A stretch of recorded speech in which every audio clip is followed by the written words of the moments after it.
আমরা একটা জিনিস দেখি যে মানুষ শুধু অ্যাডই রান করে কিন্তু তার পেজে রেগুলার কন্টেন্ট দেয় না। এটা বিশেষ করে স্মল বিজনেস যারা করে তাদের ক্ষেত্রে এই জিনিসটা অনেক বেশি দেখা যায়, কিন্তু এই জিনিসটা করা যাবে না। আপনাকে অবশ্যই রেগুলার একটা কন্টেন্ট প্ল্যান থাকতে হবে এবং ওই প্ল্যান অনুযায়ী রেগুলার বেসিস আপনাকে আপনার পেজে কন্টেন্ট দিতে হবে।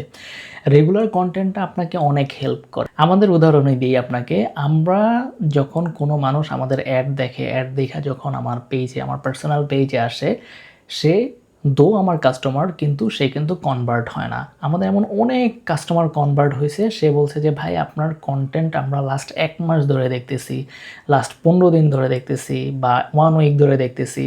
তার মানে কি হলো, আমি কিন্তু রেগুলার বেসিস কন্টেন্ট দিই এবং এই কন্টেন্টগুলো ওরা কিন্তু দেখে এবং ওই কন্টেন্টগুলাই আলটিমেটলি কনভার্ট করতে আমাকে অনেক হেল্প করে।